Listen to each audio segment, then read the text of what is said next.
Welcome back to the show, everybody.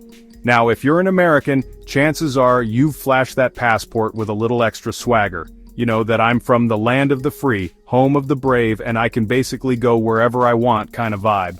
Well, buckle up, my friends, because the world just hit back with a reality check.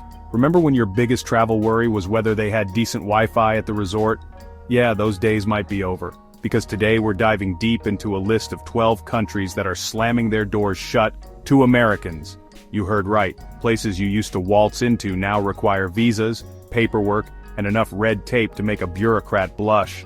We're talking about a seismic shift in global travel, people. Open borders are closing faster than a bodega at midnight, and the American passport is losing its shine. From political spats to security concerns, economic anxieties to the lingering hangover of a global pandemic, the world is saying, hold up, America, we need to talk. So, why is this happening? Is it fair? Is it justified? Or is it just a little bit of global payback for years of American exceptionalism? We're about to find out. Get ready to be surprised, shocked, and maybe even a little outraged as we reveal the countries that are making Americans beg for entry. And trust me, number one on this list, you're gonna want to hear this. First up, we're heading south of the border to the land of samba, sunshine, and stunning beaches, Brazil. That's right, the country that practically invented the concept of a good time is now making Americans jump through hoops just to say hola. Now you might be thinking, Brazil? Seriously? What do we ever do to them? Well, it's not personal, folks, it's just business. Or, more accurately, it's reciprocity. See, for years the United States has required Brazilians to obtain visas before setting foot on American soil. And now Brazil is simply returning the favor. Think of it like that friend who always forgets their wallet when you go out. After a while you start forgetting yours too, right? Except, in this case, your forgotten wallet means mountains of paperwork, hefty visa fees, and enough waiting time to make you miss Carnival altogether. So what exactly does it take to get a Brazilian visa these days? Well, picture this. You're sitting at your computer, drowning in a sea of forms, your eyes bloodshot from squinting at Portuguese translations. You've got your bank statements laid out like a game of financial solitaire, hoping you have enough proof of funds to satisfy the Brazilian government. And don't even get me started on the photos. You know, those passport-sized pictures that somehow manage to make everyone look like they're wanted by Interpol. Yeah, you're gonna need a few of those. And don't even think about smiling. They want you looking serious, like you haven't tasted a caipirinha in your life. Then there's the waiting game. Weeks, maybe even months of anxiously checking your mailbox, hoping for that golden ticket or, you know, that little sticker that lets you into the country. All while wondering if it wouldn't have been easier to just learn Portuguese and apply for citizenship. Now let's talk Turkey, or should I say race. This whole visa process doesn't come cheap. We're talking hundreds of dollars in fees, folks. That's right, the cost of a plane ticket to paradise just got a whole lot steeper. But hey, at least you'll have a souvenir to remember the experience, right? I mean, what says Brazil more than a stack of official documents and a lighter wallet? It's almost enough to make you want to pack your bags and head to, well, pretty much anywhere else. Moving on from the beaches of Brazil, we find ourselves soaring to new heights. Literally. That's right, we're talking about Bolivia, the landlocked nation nestled high in the Andes Mountains. Now, Bolivia has always been a bit of an adventurer's paradise, known for its breathtaking landscapes, vibrant indigenous cultures, and of course those otherworldly salt flats that look like something straight out of a sci-fi movie. But lately, getting into Bolivia has become an adventure in itself, especially for Americans. You see, Bolivia isn't just asking for a visa, it's practically demanding a full-blown background check, a detailed itinerary, and maybe even a DNA sample, just to be safe. Okay, maybe not the DNA sample, but you get the idea. So what's behind this sudden shift in Bolivia's visa policy? Well, like a lot of things in international relations, it all boils down to politics. You see, in recent years, relations between the United States and Bolivia have been, shall we say, a tad frosty. Think of it like a diplomatic Cold War, but instead of nuclear weapons, they're using visa restrictions. And unfortunately, American travelers are caught in the crossfire. Now, I'm no expert in international diplomacy, but it seems to me that making it harder for people to experience each other's cultures isn't exactly the best way to build bridges, you know? It's like trying to solve a family feud by canceling Thanksgiving dinner. So you're dead set on experiencing the magic of Bolivia? Well, be prepared to prove your worthiness. Proof of funds that would make a Wall Street banker blush. Detailed hotel bookings that outline your every move. And in some cases, even a letter from your grandmother vouching for your good behavior. And don't even think about showing up with just a backpack and a dream. Bolivia wants to know exactly where you're going, what you're doing, and how much money you're spending, preferably in United States dollars. So, you want to visit the motherland, huh? See those iconic onion domes, maybe catch a ballet, pretend to understand what's going on in a Dostoevsky novel? Well, buckle up, my friend, because getting a Russian visa as an American is less welcome to Moscow and more, show us your papers, comrade. Gone are the days of the Cold War, but the chill in the air when it comes to American tourists? Yeah, that's still alive and well. Remember those good old days of rocking up at the airport, passport in hand, ready for adventure? Those days are over, my friend, over like a Gorbachev pizza commercial. Now you're gonna need more than just your passport and a dream. Think stacks of paperwork, financial records, and an itinerary so detailed, it would make a GPS weep. And don't even get me started on the interview. Let's just say, they're not exactly handing out free borscht and compliments. Be prepared to explain your entire life story, your political views, keep it neutral, trust me, and your grandmother's favorite borscht recipe, just in case. You know, for security reasons. Here's the kicker, you can't even apply for a Russian tourist visa without an official invitation. It's like trying to crash a party hosted by Putin himself. You need someone on the inside, someone who's willing to vouch for you, someone who's willing to say, yeah, this American, they're cool, probably. That someone can be a Russian friend, a hotel, or a tour agency. But whoever it is, they better have their story straight, because the Russian authorities will be checking, and they won't be shy about asking questions. Oh, and did I mention that this invitation can't just be a casual, hey, come visit text message? No, it's gotta be an official document, stamped, signed, and delivered by carrier pigeon. Okay, maybe not carrier pigeon, but you get the idea. It's a whole thing, and don't even think about showing up with a fake invitation. The Russian authorities have seen it all, and they're not afraid to throw the book at you. And by book, I mean a one-way ticket back to where you came from. So you've got your paperwork, you've got your invitation, you've memorized your grandmother's borscht recipe. You're golden, right? Not so fast, my friend. Now comes the waiting game. The Russian visa process is notoriously slow, and you could be waiting weeks, even months for a decision. It's like waiting for a table at a restaurant that only serves one customer at a time. And the worst part is, you never know if you're going to get seated. Even if you do everything right, there's still a chance your application could be denied. No reason given, no explanation, just a big fat niet stamped on your dreams of seeing the Kremlin. So why are things so strict? Well, some say it's due to political tensions, others blame bureaucracy. But whatever the reason, one thing's for sure. Getting into Russia as an American these days is about as easy as getting Putin to crack a smile. But hey, at least you'll have a story to tell, right?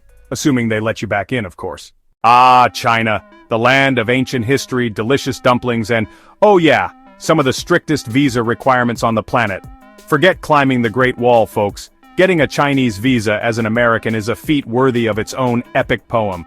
Think of it as a test of your patience, your organizational skills, and your ability to navigate a bureaucratic maze that would make even the most seasoned traveler break down and cry. Remember those simple visa on arrival days? Yeah, China missed that memo.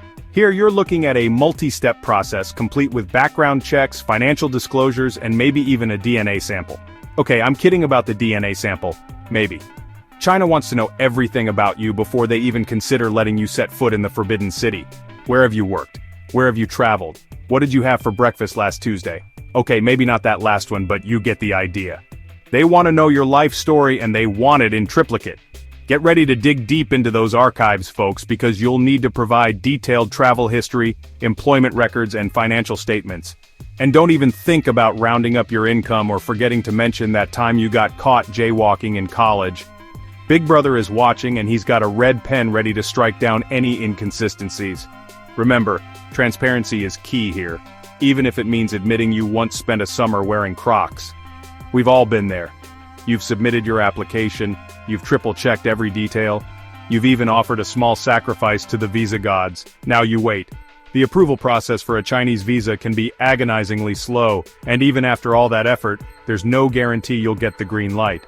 It's like playing the lottery, except instead of winning millions, you win the chance to spend your hard-earned money in China. And let's not forget the ever-present possibility of random denials. You could have a squeaky clean record, a heart of gold, and a burning desire to see the terracotta army, but for some inexplicable reason, China might just say, nah, not feeling it. Why so strict?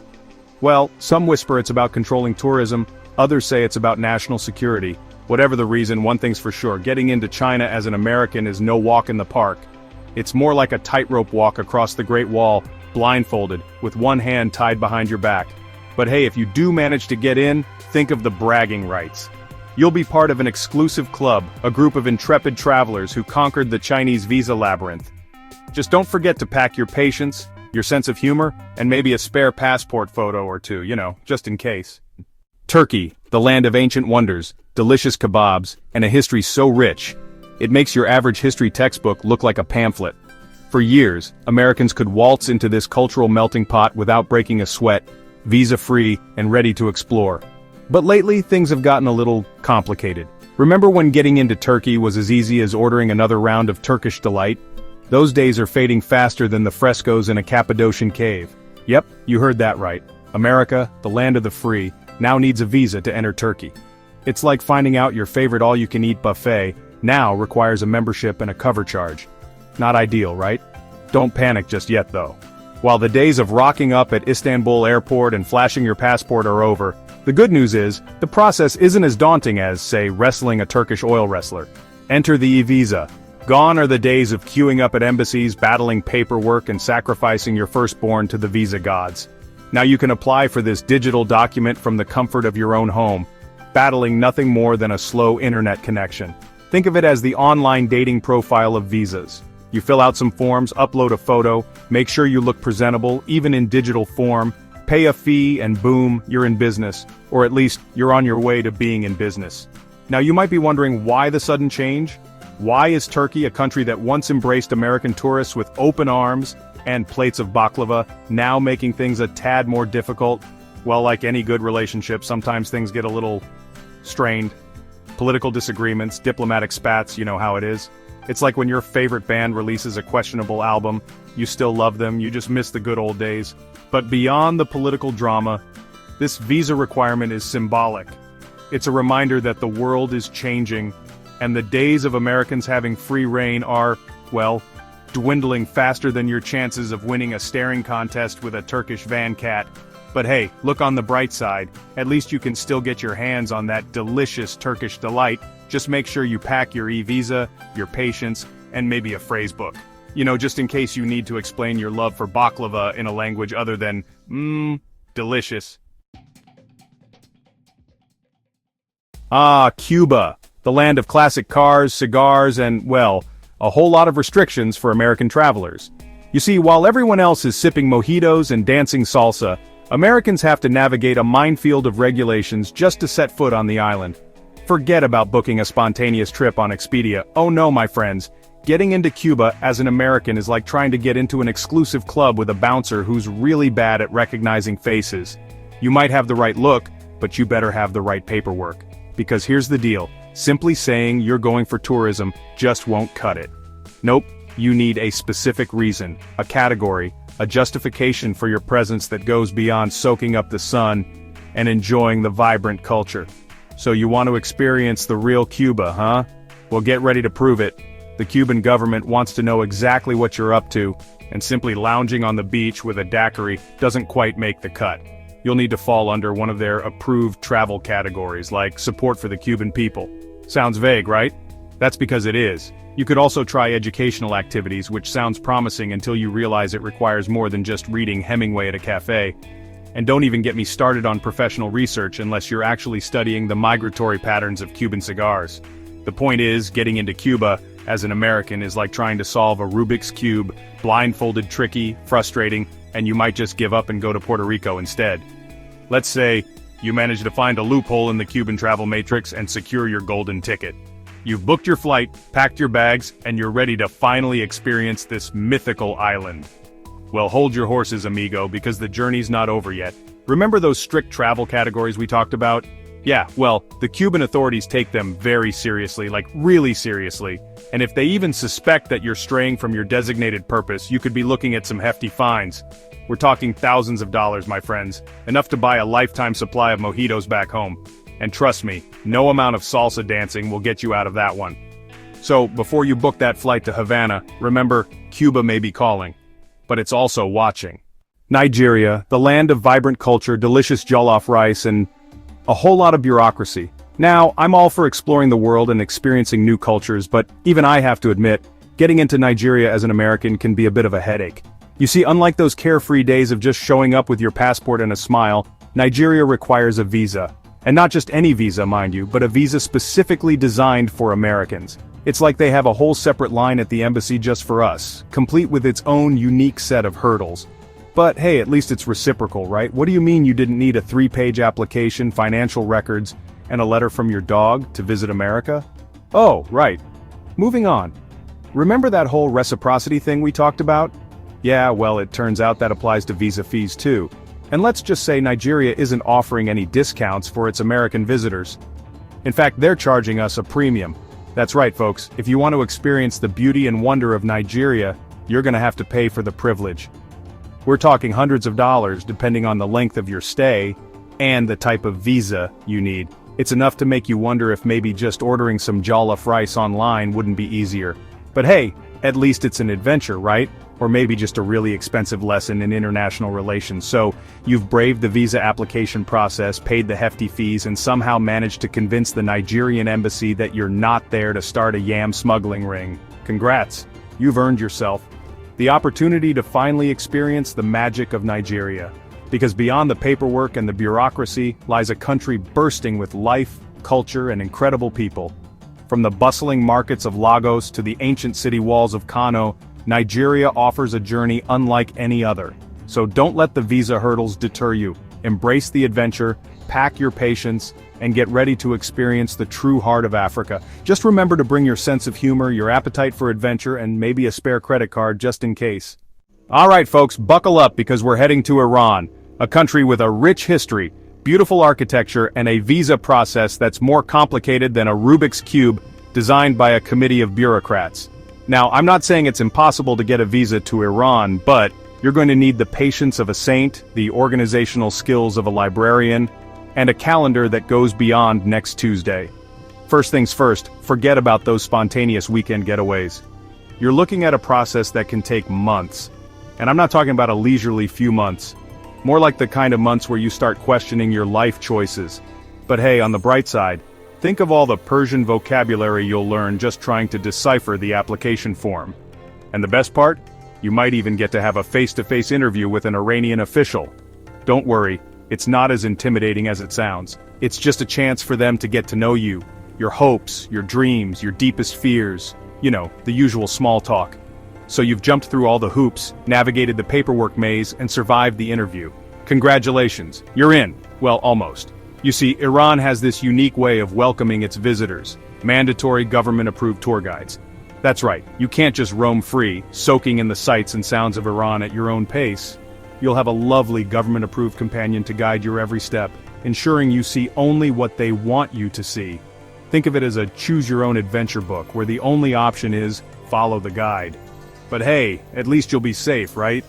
Plus, who knows, your guide might just turn out to be a distant relative of Rumi with a penchant for sharing ancient Persian wisdom. Or maybe not. But a guy can dream, can't he? Now let's talk about the cost of this grand Iranian adventure. It's not just the visa fees, the plane tickets, and the baklava that'll set you back. Remember that government-approved tour guide? Well, they don't come cheap. Think of it as an investment in a curated, authentic, and slightly restrictive Iranian experience. But hey, at least you won't have to worry about getting lost in translation or accidentally wandering into a restricted area. Because in Iran, they've got you covered, literally. So there you have it, folks, Iran. A country of ancient wonders, warm hospitality, and a visa process that'll test your patience, your sanity, and your bank account. But hey, as they say, the journey of 1,000 miles begins with a single visa application, or something like that. From the mountains of Iran, we journey to the Himalayas to the kingdom of Bhutan, also known as the land of the Thunder Dragon. Now, Bhutan is famous for its stunning landscapes, its ancient monasteries, and its gross national happiness index. Yes, you heard that right, they measure happiness there. But here's the catch. Getting a taste of that Bhutanese bliss doesn't come cheap. In fact, it's one of the most expensive countries in the world to visit. And I'm not talking about overpriced souvenirs or fancy hotels. We're talking about a hefty daily tariff that every tourist has to pay, a kind of happiness tax, if you will. And trust me, this ain't no tourist trap discount, this is the real deal. a price tag designed to keep all but the most discerning and wealthy travelers at bay. But hey, maybe that's the secret to their happiness, keeping the riffraff out and the serenity levels high. So, you're thinking, Trevor, I'm down with happiness, I've got a few bucks saved up, sign me up for this Bhutanese bliss. Not so fast, my friend. Bhutan is very particular about the kind of tourists it welcomes. They're all about something called high-value, low-impact tourism. What does that even mean? Well, for starters, it means you can't just rock up with a backpack and a Lonely Planet guide. You need to have a pre-arranged itinerary, booked through a Bhutanese tour operator, with every last detail planned out, from your flights to your hikes to your meditation sessions. And don't even think about wandering off the beaten path. Bhutan wants to preserve its culture, its environment, and its tranquility, which means sticking to the script and respecting the local customs. So if you're looking for a wild, off-the-grid adventure, Bhutan might not be the place for you. But if you're after a curated, spiritual, and undoubtedly expensive journey, well, you've come to the right Himalayan kingdom. Now, getting that coveted Bhutanese visa is no walk in the park. They're pretty picky about who gets to experience their brand of happiness, which means a stricter vetting process than your average tourist destination. Think background checks, financial records, and a whole lot of paperwork. And don't even try to pull any fast ones. These folks are serious about maintaining their pristine image, so any whiff of trouble and your Bhutanese dreams could go up in smoke faster than a prayer flag in a hurricane. But hey, if you're a model citizen with a clean record and a healthy bank balance, you might just be in luck. Just be prepared to shell out a small fortune for the privilege of experiencing a country that measures its success in happiness, not GDP. And who knows, maybe some of that Bhutanese bliss will rub off on you. Or maybe you'll just come home with an empty wallet and a newfound appreciation for the simple things in life. Either way, it's a win-win, right? Alright folks, buckle up because we're about to enter the world of travel restrictions so intense they make airport security look like a hug from grandma. That's right, we're talking about North Korea, you know, the land of mystery, intrigue, and really, really strict rules. For most Americans, visiting North Korea is about as likely as me winning a Grammy for Best Country Album. The United States government, in all its infinite wisdom, has slapped a big, fat travel ban on its citizens going there. So, unless you've got a really convincing reason, like you're a journalist on a mission or a humanitarian worker with nerves of steel, chances are you're not getting in. And even if you do manage to snag a rare special validation passport, don't think you're home free just yet. You'll still need to jump through hoops of fire to get a North Korean visa. We're talking about interviews, background checks, and enough paperwork to make your head spin faster than a Kim Jong-un propaganda film. Now let's talk about this whole special validation passport thing for a hot second. It's basically the United States government's way of saying, look, we really don't want you going to North Korea, but if you absolutely must, we need to know everything about you, your mama, and your great aunt Mildred. They'll want to know your travel history, your political views, your shoe size. Okay, maybe not your shoe size, but you get the point, it's intense. And even after all that, they can still deny you without giving you a reason. Because, you know, freedom of information and all that. But hey, let's say, hypothetically speaking, you're a glutton for punishment and you somehow manage to get both the United States government and the North Korean government to say okay to your trip. Don't think you're just going to be wandering the streets of Pyongyang, snapping selfies with statues of the dear leaders. Oh no, my friend, you'll be on an extremely controlled tour, chaperoned every step of the way. And forget about posting those Instagram-worthy shots in real time. Internet access? What internet access? You're basically going off the grid. Now, I'm all for exploring different cultures and broadening our horizons, but North Korea is a whole different ballgame. It's like stepping into a time capsule, where the Cold War never ended and Big Brother is always watching.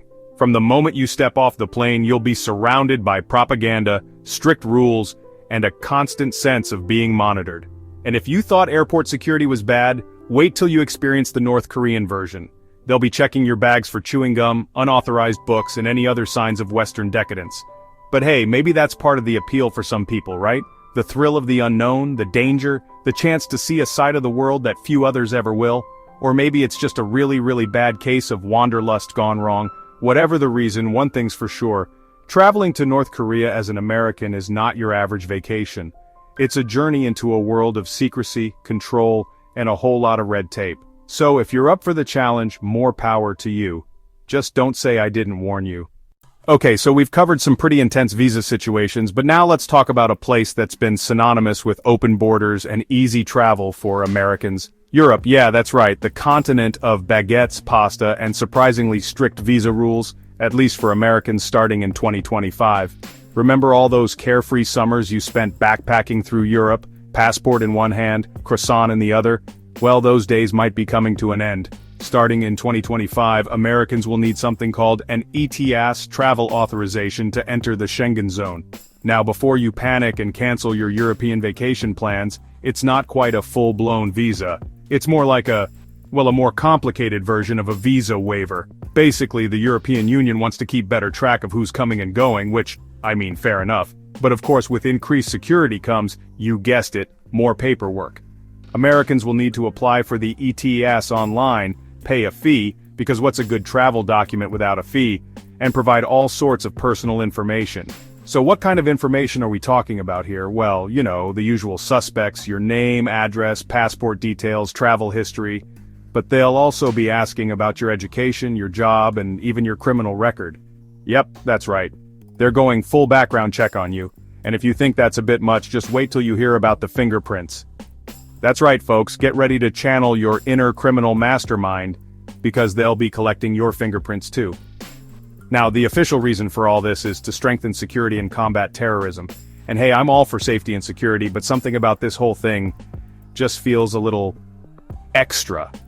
It's like they're saying, sure, come visit our beautiful continent, spend your money, enjoy our culture, but just so you know, we're watching you every step of the way.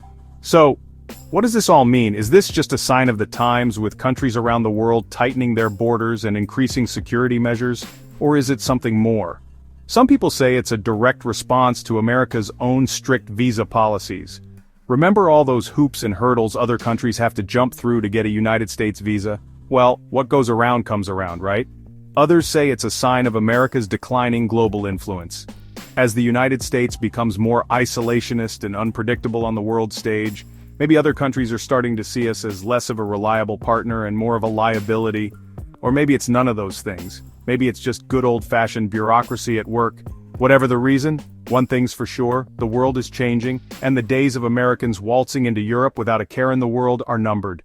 So there you have it, folks. 12 countries, from the remote mountains of Bhutan to the bustling streets of Paris, where Americans now need visas to visit.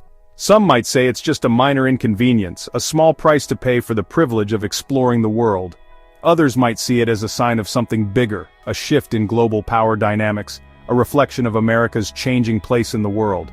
But one thing's for sure, the days of Americans traveling the globe with just a passport and a smile are over. The world is becoming more complex, more interconnected, and yes, more restrictive.